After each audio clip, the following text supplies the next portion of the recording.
네, 수몽대 여러분 안녕하십니까. 국어 김현동입니다. 오늘은 논증에 대해서 배워보도록 하겠습니다. 말이 좀 무시무시하죠. 네, 논증에 대해서 배워보겠습니다. 똑같은 말로는 추론이라고 합니다.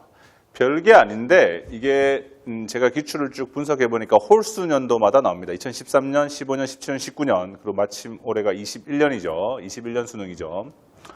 올해 나온다고 봐야 됩니다. 내년에 대학 가실 게 아니라면 올해 이거 꼭 공부해 놓으시기 바라겠습니다. 추론은 뭐냐면 추론의 정의부터 하고 시작할게요. 잘 들으셔야 됩니다. 너무 쉬운 말이라고 생각을 해서 그냥 지나가선 곤란합니다. 전제로부터 결론을 이끌어내는 과정입니다.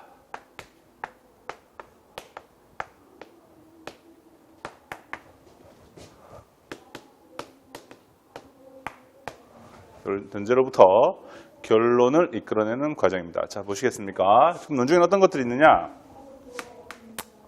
타당한 추론이라는 것이 있습니다. 타당한 추론이 뭐냐면 전제로부터 결론을 이끌어내는 과정이 추론인데 전제가 참이라면 결론이 언제나 항상 참인 추론을 타당한 추론이라고 합니다.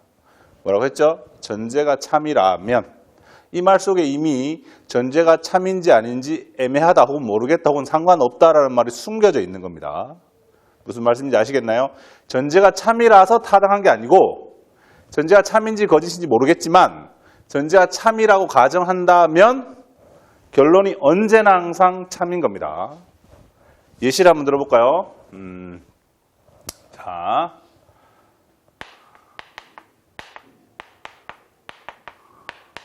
앵무새는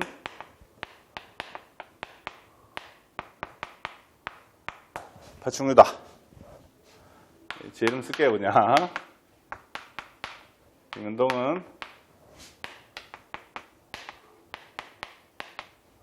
앵무새다. 따라서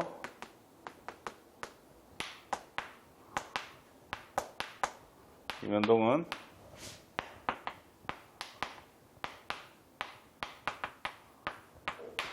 됐나요?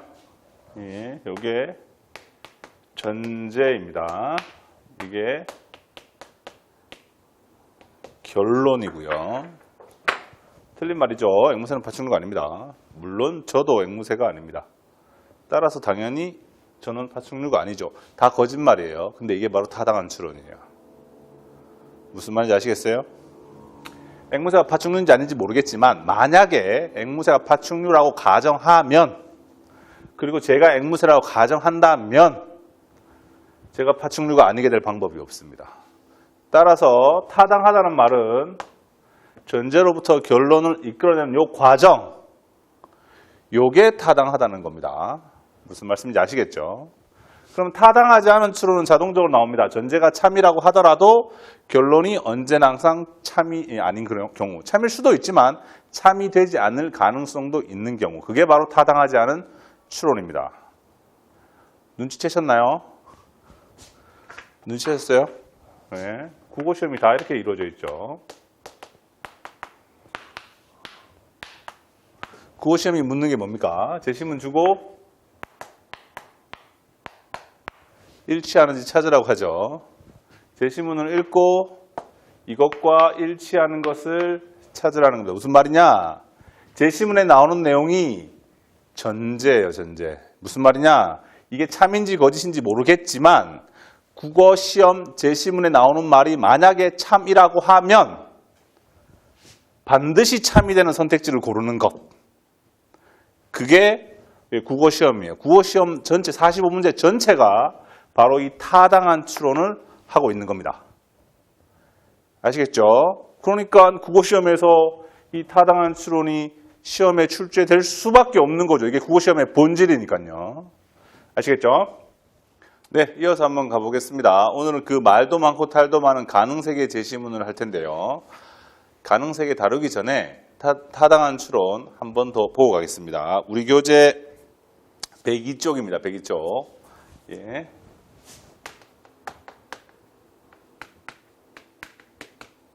앞 시간에 말씀드렸죠. 추론은 전제로부터 결론을 이끌어내는 과정입니다. 추론은 두 가지 종류가 있는데요. 하나는 타당한 추론이 하나가 있고요. 두 번째는 타당하지 않은 추론이 있습니다. 두 개를 한번 비교해 보겠습니다. 우리 교재 102쪽입니다. 같이 한번 보겠습니다. 추론은 이미 제시된 명제인 전제들을 토대로 다른 새로운 명제인 결론을 도출하는 사고 과정이다. 논리학에서는 어떤 추론의 전제가 참일 때 결론이 반드시 참인 거예요. 그러니까 결론이 거짓일 가능성이 있으면 안 됩니다. 그 추론은 타당하다고 말한다.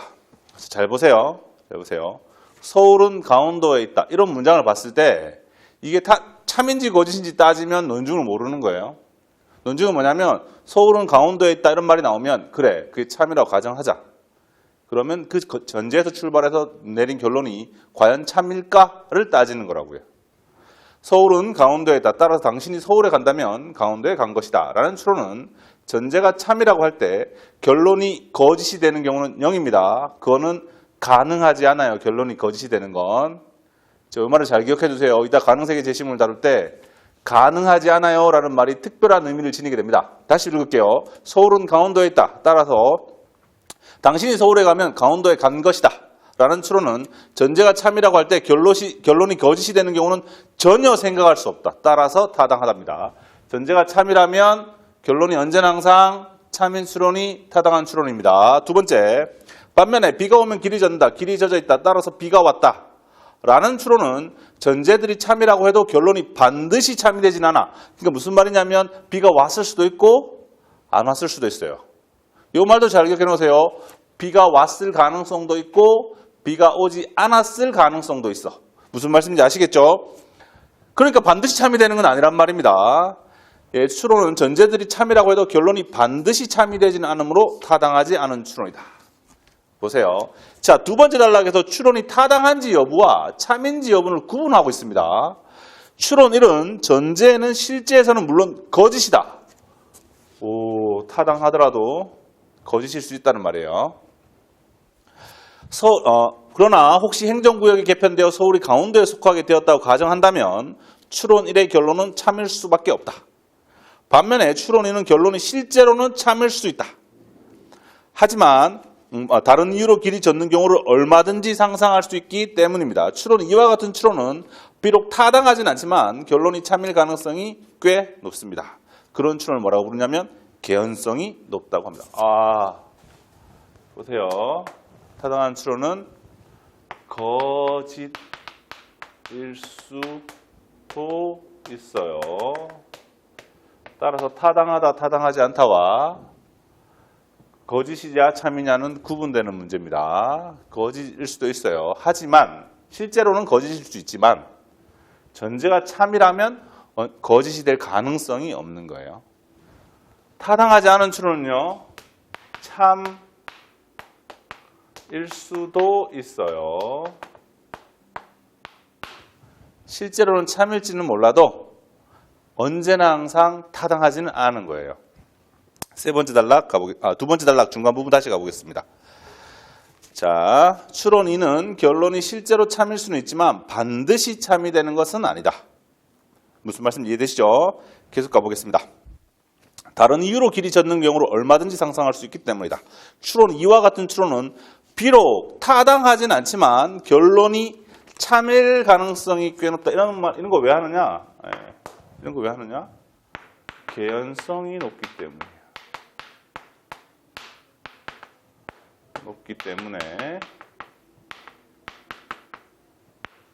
개연성이 높기 때문에 타당하지도 않은 추론을 하는 겁니다. 아시겠어요? 여러분들 뭐 이렇게 표정이 왜 이렇게 안 좋아요? 화났어요? 방금 제가 한 게 뭐죠? 타당하지 않은 거예요. 화나면 표정이 안 좋은 거지. 표정이 안 좋다고 화난 건 아니에요. 타당하지 않은 거예요. 근데도 왜 하느냐?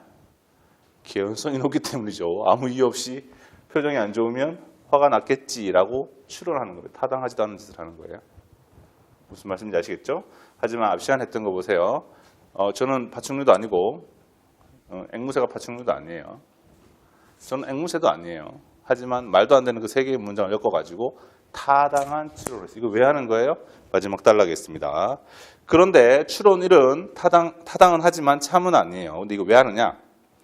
그런데도 논리학이 타당한 추론에 관심을 갖는 까닭은 실제 추론에서 전제가 참인지 거짓인지를 모르는 경우가 많기 때문이다.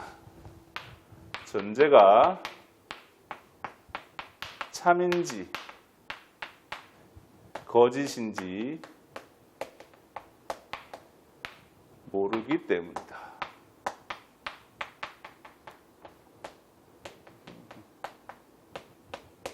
이게 무슨 말인지 아시겠어요? 전제가 참인지 거짓인지 모르겠. 어디서 하겠어요, 이거? 과학에서 하는 겁니다. 저기 보이는 저게 블랙홀이 있는지 없는지 모르죠. 하지만 블랙홀이 있다면이라고 가정을 해놓고 출발하는 거예요. 그러면 반드시 이러이러한 결과가 나와야 해. 타당한 추론, 거짓임에도 불구하고 거짓일 수도 있음에도 불구하고 굳이 하는 이유 아시겠죠? 그렇죠. 새로운 걸 발견할 때는 그게 뭔지 모르잖아요. 이해되시나요? 요걸 다 읽고 한 두세 번 읽고 그 말도 많고 탈도 많은 가능세계 제시문으로 가겠습니다. 예, 이건 뭐 소송도 붙고 뭐 열심히들 싸우는데 오늘 다 정리할게요. 이 안에 다 있습니다. 이 안에 다 있습니다. 자, 가능세계 우리 교재 106페이지입니다. 계속 가보겠습니다. 두 명제가 모두 참인 것도 모두 거짓인 것도 가능하지 않은 관계를 모순관계라고 한다. 네, 요거 들어가기 전에 논리학 3법칙 다시 한번 더 확인해 볼게요. 자,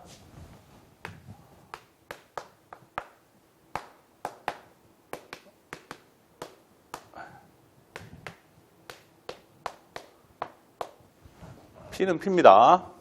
P는 P예요. 동일률이라고 합니다. P에 대해서 막 얘기하다가 갑자기 P가 아닌 걸로 변하면 안 돼요. P는 납P가 아닙니다. 아시겠죠? 네, 이거에 대해서 자세히 알고 싶으면 2018학년도 9월인가요? 거짓말쟁이 문장.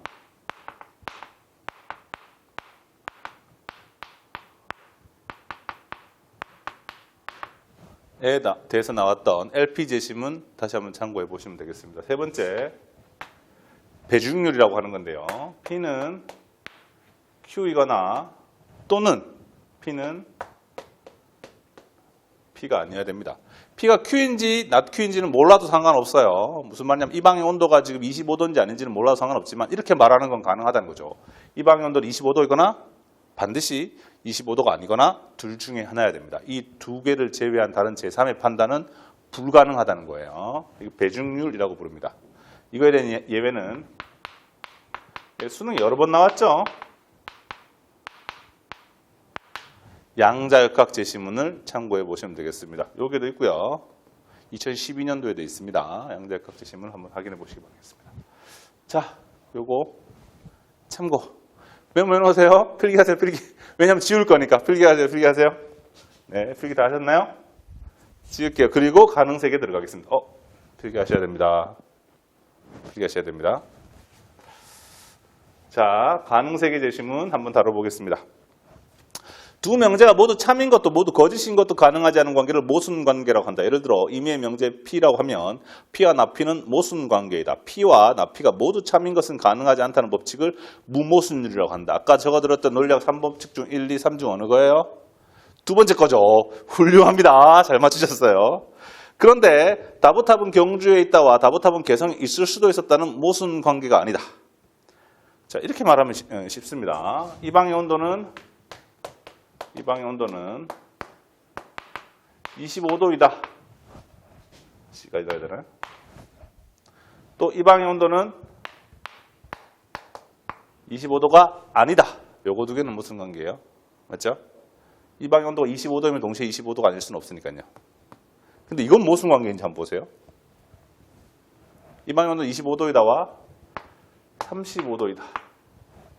둘 다 동시에 맞을 수는 없죠. 하지만 둘 다 틀릴 수는 있죠. 이런 건 모순관계가 아니라고요. 아시겠죠? 둘 다 동시에 참이 될 수도 없고 둘 다 동시에 거짓이 될 수도 없어야 돼요. 이게 모순 관계예요.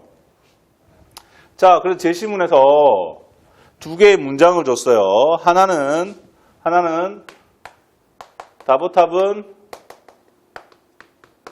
경주에 있다. 두 번째, 다보탑은 경주에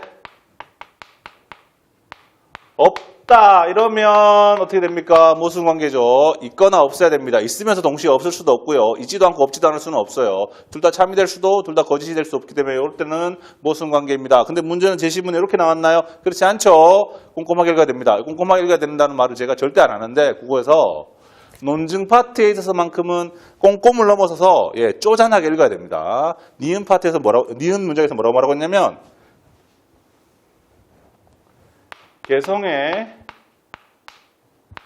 개성에 있다도 아니에요. 심지어 있을 수도 있었다 이렇게 얘기합니다. 네. 다보탑은 개성에 있을 수도 있었지만 경주에 있어. 되죠. 둘 다 참일 수도 있습니다. 둘 다 거짓일 수도 있죠. 심지어 다보탑이 서울에 있다 이러면 둘 다 거짓도 되죠. 절대 모순 관계가 아닙니다. 근데 왜 이게 어려웠느냐? 이런 문장을 보면 수험생들은 본능적으로 이게 참인지 거짓인지를 따져요. 그렇지, 다보탑 경주에 있지. 내가 가서 봤는데. 뭔 소리야? 개성이 그게 왜 있어? 틀린 거야. 이렇게 접근을 하니까 이게 어려운 거예요. 드라이하게 읽어야 됩니다. 논증 파트에서는 그렇습니다. 이런 거 보세요. 이런 건 모순 관계가 아니다 라고 알려주고 있습니다. 현실과 다르게 다보탑을 경주가 아닌 곳에 세웠다면 다보탑의 소재지는 지금과 달라졌을 것이기 때문입니다. 철학자들은 이를 두고 P와 나피가 모두 참인, 모두 거짓인 가능세계는 없지, 뭐라고요? 가능세계가 없다라고 표현했어요. 고급스럽게. 근데 아까 뭐라고요? 가능하지 않다고요. 됐나요? 둘 다 참이 되는 것은, P와 나피가 둘 다 참이 되는 것은 가능하지가 않다고. 그걸 그냥 가능세계가 없다라고 표현했을 뿐이에요. 완벽하게 동일한 말입니다. 이 제시문 2011년도에 나왔던 타당한 추론 제시문을 잘 보셨으면 가능세계 제시문을 보는데 크게 어려움이 없을 거예요. 그래서 가능세계 제시문이 막힌다. 그럼 되돌아가서 여기를 잘 보세요. 여기를. 아시겠죠? 계속 가보겠습니다. 지울게요. 왜냐면 할 일이 많아요. 자, 보세요. 두 번째 단락, 가능세계의 개념은 일상 언어에 흔히 쓰이는 필연성과 가능성에 관한 진술을 분석하는데 중요한 역할을 한다. P는 가능하다는 거예요. 옆에다 적으세요. 불가능하진 않다고요.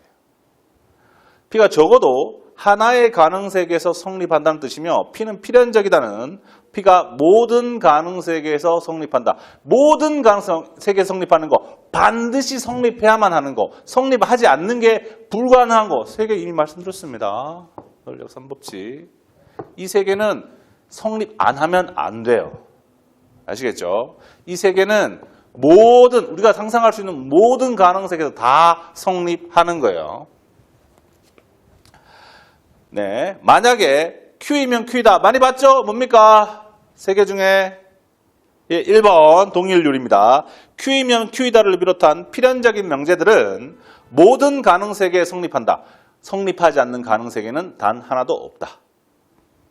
네, 모든 가능세계에 대해서 성립한다. 다보탑은 경주에 있다와 같이 가능은 하지만 필연적이지 않은 명제는 우리의 현실 세계를 비롯한 어떤 가능세계에서는 성립하고 가능하기도 하고 어떤 가능세계에서는 성립하지 않는다. 가능하지 않기도 하다. 불가능하기도 하다 가끔.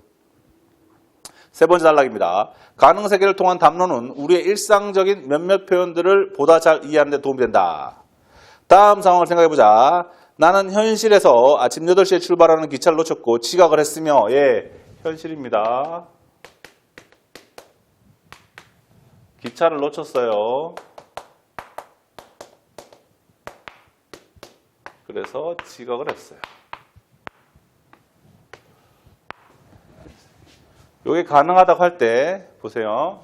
이게 A이면 B거든요. 됐나요? 봅시다. 만약에 이거 타당한 추론인지 타당하지 않은 추론인지 맞춰보세요. 어머, 너 지각을 했구나. 당연히 기차를 놓쳤겠네. 타당합니까? 타당하지 않습니까? 앞에서 했죠? 비가 오면 길이 젖어요. 길이 젖었다고 다 비가 온 건 아니에요. 기차를 놓쳐서 지각을 했어요. 지각을 했다고 다 기차를 놓친 건 아니에요. 타당하지 않습니다. 됐나요? 요거랑 똑같은 말이 뭐냐? 대우명제라고 하는데 기차를 놓치지 않았다면 지각을 하지 않았을 것이야. 같은 문장이죠. 마찬가지로 타당하지 않습니다. 이해되나요? 이런 타당하지 않은 추론은 왜 하냐고요? 이런 타당하지 않은 추론은 왜 하냐고요? 저기서 뭐래요? 타당하지 않은 추론 저기서 뭐라고 하죠? 개연성이 높기 때문에 하는 겁니다. 뭐라고요? 이런 타당하지 않은 추론 왜 하냐고요? 개연성이 높기 때문이에요. 개연성이 높기 때문에 이런 추론을 하는 거라고요. 실제로는 타당하지 않지만 그 말을 요 똑같은 메시지를 제 신문에서 어떻게 전달하고 있는지 한번 잘 한번 보세요. 봅시다. 세 번째 단락입니다. 가능세계를 통한 담론은 우리의 일상적인 몇몇 표현들을 보다 잘 이해하는 데 도움이 된다. 다음 상황을 생각해보자. 나는 현실에서 아침 8시에 출발하는 기차를 놓쳤고 지각을 했으며 내가 놓친 기차는 제 시간에 목적지에 도착을 했다. 나는 만약 내가 8시 기차를 탔다면 나는 지각을 하지 않았다라고 주장한다. 이렇게 주장하는 거예요. 2번처럼. 타당하지도 않은 주장을 하고 있는 거죠.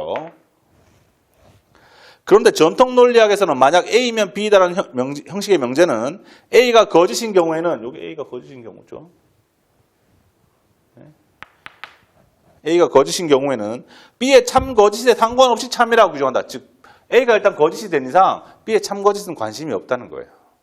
그런데도 불구하고 그럼에도 내가 만약 그 기차를 탔다면 여전히 지각을 했을 거라고 주장하지 않는 이유는 무엇일까? 이 말의 의미는 내가 기차를 탔다면 두 가지 다 주장할 수 있는데 즉 지각하지 않았을 것이야 라고 주장할 수도 있고 기차를 제대로 탔어도 지각을 했을 것이야 라고도 주장을 할 수 있어요. 어차피 둘 다 타당하지가 않아.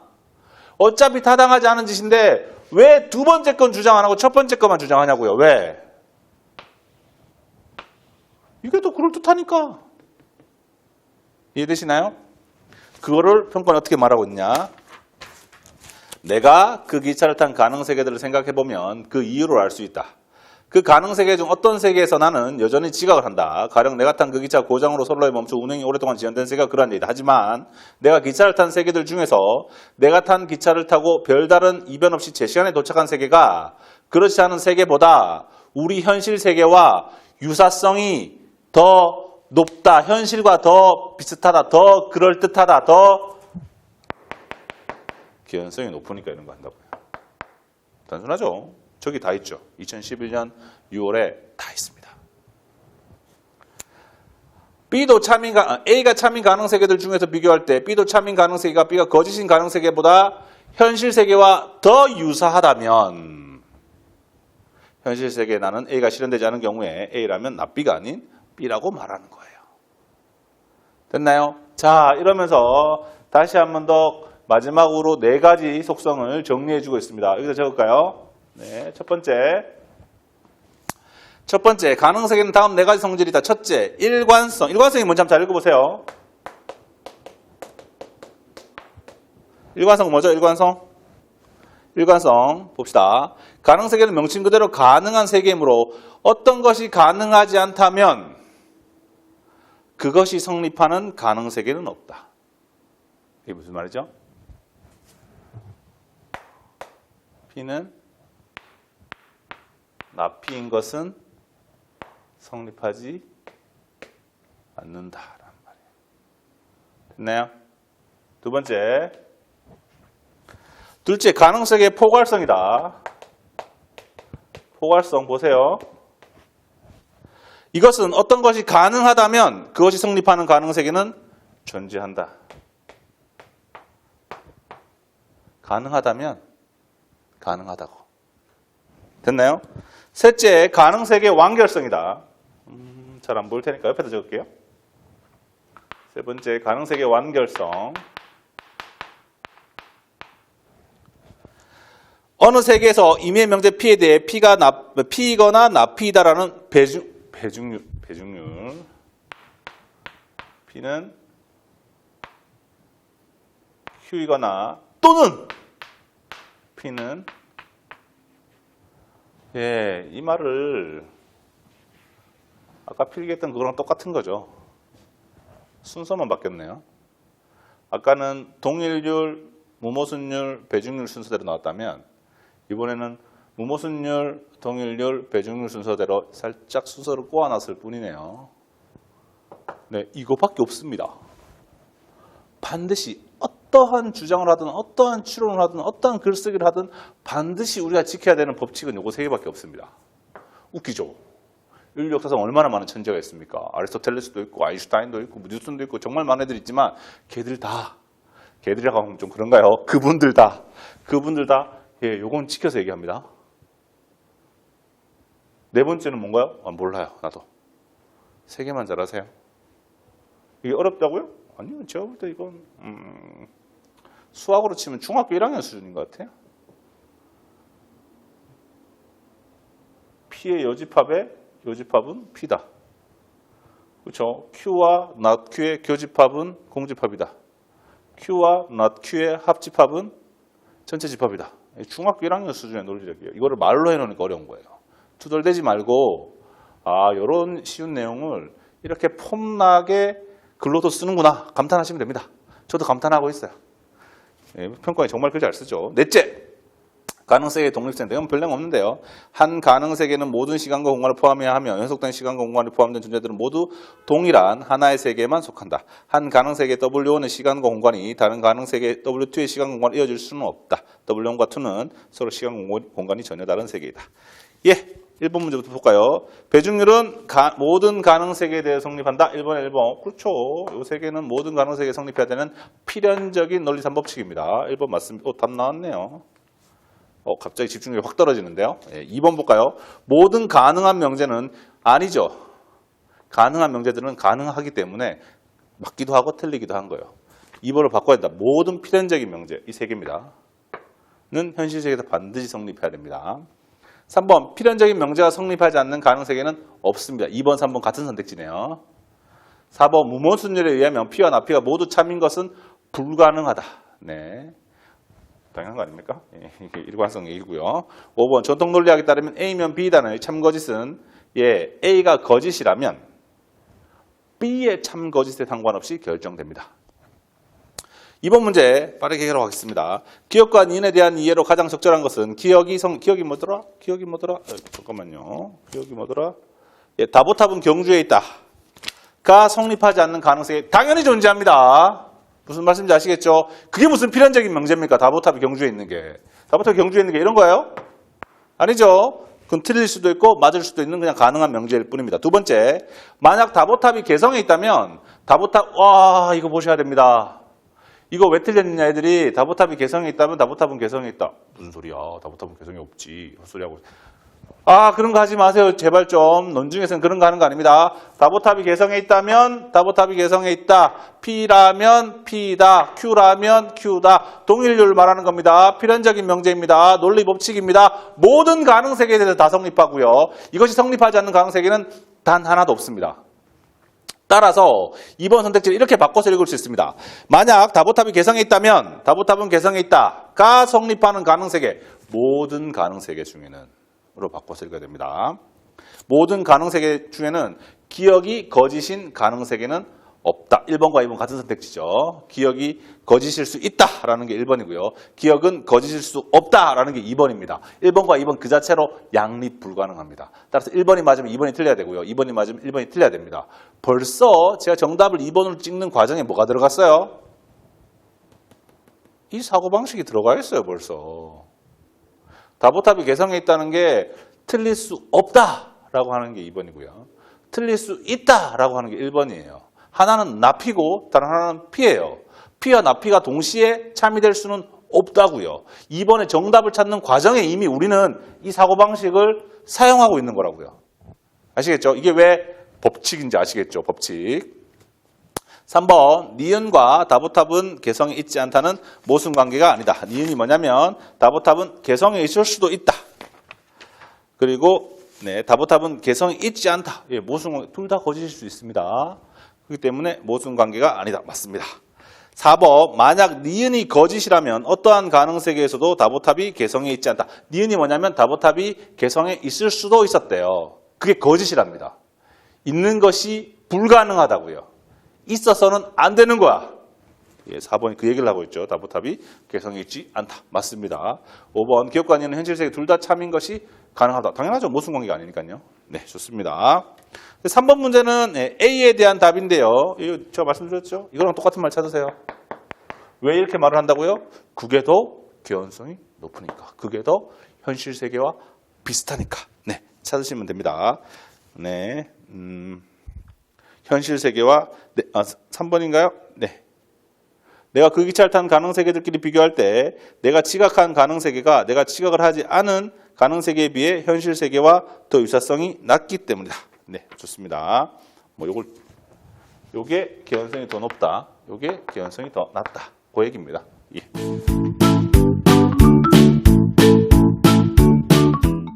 예, 이제 크리티컬한 4번 문제로 왔네요. 천천히 한번 봅시다. 네, 보기 명제에 모든 학생은 연필을 쓴다와 어떤 학생도 연필을 쓰지 않는다는 반대 관계다. 이 말은 두 명제가 다 참인 것은 가능하지만 둘 중 하나만 참이거나 둘 다 거짓인 것은 가능하다는 뜻이다. 자, 봅시다. 네. 쪼잔하게 읽으시다가 힘들다. 벤 다이어그램 그리세요. 자, 봅시다. 자, 모든 학생은 연필을 쓴다.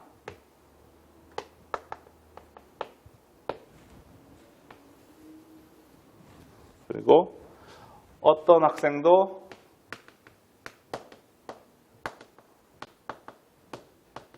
연필을 쓰지 않는다. 만약에 둘 다 참이 된다는 말은, 둘 다 참이란 말은 무슨 말인가요? 네. 여기죠, 여기.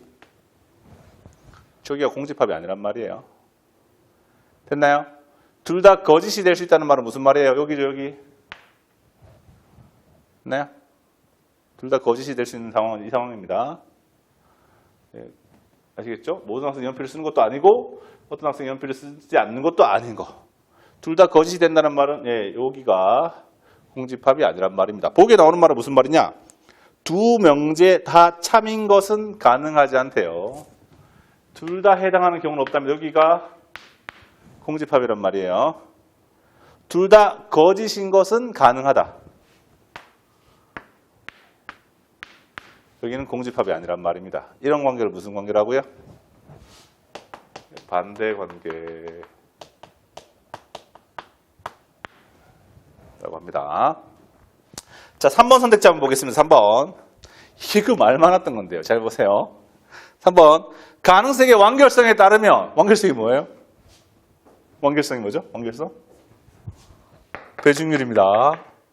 배중률에 따르면, 배중률이려면 어떻게 해야 돼요? 그 둘의 관계가 이런 관계를 가지고 있어야 되죠. 근데 한번 그려봅시다. 3번. 어떤 학생은 연필을 쓴다?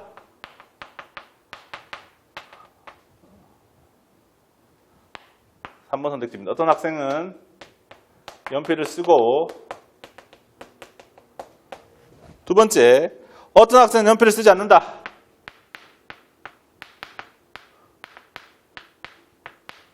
연필을 쓰지 않는다.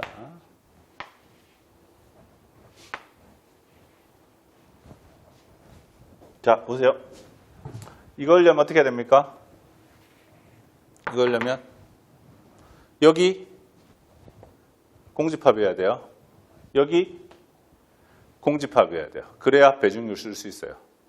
자, 그럼 여기가 공집합이 아니면 3번 선택지 틀린 겁니다. 어떤 학생은 연필을 쓰고 어떤 학생은 연필을 쓰지 않는 상황이 있을 수 있나요?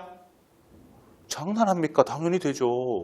누구는 쓰고 누구는 안 쓰는 게 당연히 가능하지. 뭔 소리야. 당연히 공집합이 아니에요? 당연히 공집합이 아니죠. 그게 배중률 관계예요, 아니에요? 배중률 아닙니다. 3번 틀렸어요. 그런데 3번이 맞는 선택지다라고 고집을 부리는 사람들은 어떤 사람들이냐? 3번 선택지를 보시면 어느 세계에서든지 어떤 학생은 연필을 쓴다와 어떤 학생은 연필을 쓰지 않는다 중 하나는 반드시 참이겠군. 예, 여기는 공집합입니다. 배중률을 따지려면 여기와 여기 둘 다 공집합이어야 되는데 3번이 맞다고 우기는 사람들은 이것만 따지고 있는 거예요. 왜? 문장에 매몰된 거예요. 둘 중 반드시 하나는 참일까? 이것만 따지고 앉아 있는 거예요. 이 수업 시작할 때 제가 말씀드렸죠. 넌 중에서 어떤 문장이 나올 때 그게 참인지 거짓인지 따지는 게 얼마나 허망한지를요. 그래서 제가 시작할 때 말씀드렸죠. 그래서 제가 파충류 앵무새였나요? 파충류였나요? 파충류가 된 거 아니겠습니까? 제가 파충류가 아니더라도 그 논증은 충분히 타당하다고요. 제가 그 타당하다고 말하는데 아닌데? 앵무새가 왜 파충류야? 이런 고민을 하는 것 자체가 논증을 제대로 이해하지 못한 거라고요. 여기에만 집중해서 맞아. 둘 중에 하나는 반드시 참인 것 같아. 이거에 꽂혀가지고 완결성이 뭔지 배중률이 뭔지 고민도 하지 않고 여기가 공집합인지 아닌지 따져보지도 않고 3번은 맞는 것 같아. 이래놓고 출제에 오르라고 주장을 하는 거예요. 황당하죠. 얼마나 황당하냐면 5번은 3번하고 똑같은데 5번에 대해서는 또 말이 없어. 5번 선지 보겠습니다. 5번 선지 보면 가능세계 일관성에 따르면 학생들 중 절반은 연필을 쓰고 절반은 연필을 쓰지 않는다는 가능세계가 존재하겠군. 봅시다. 학생들 중 절반은 연필을 쓰고 가능합니다. 연필을 쓰고 학생들 중 절반은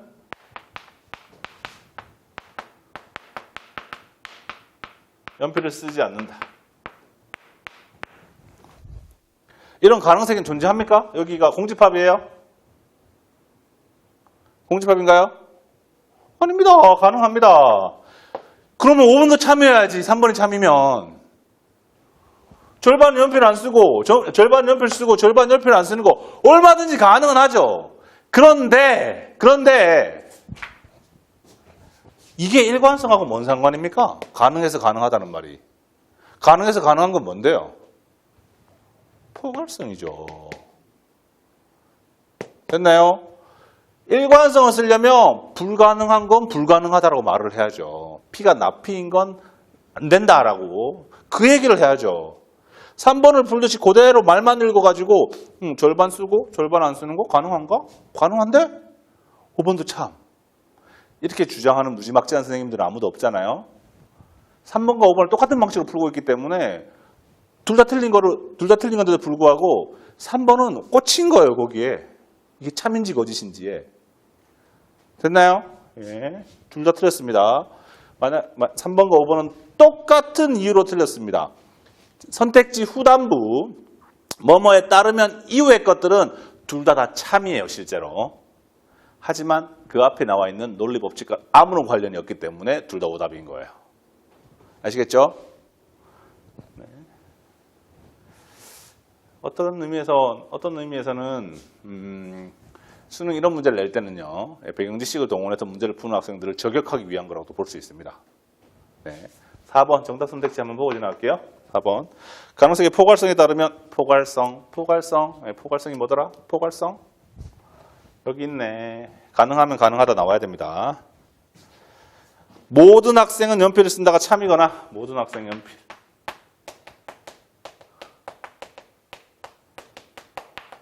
연필을 쓰는 것. 두 번째, 어떤 학생도 연필을 쓰지 않는다.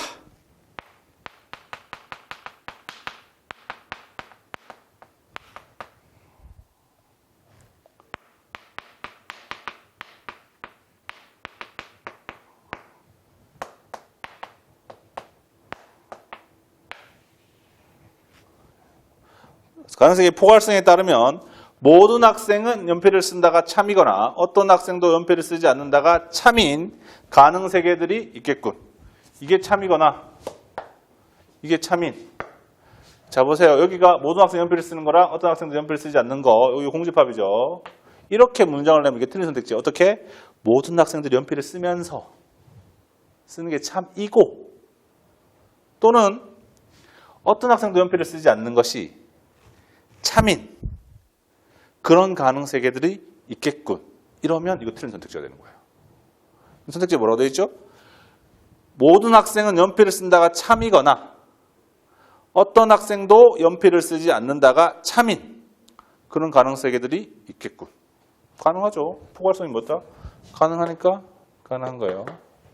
가능하죠. 이게 참이거나 이게 참인 게 왜 불가능합니까? 됐나요? 좋습니다.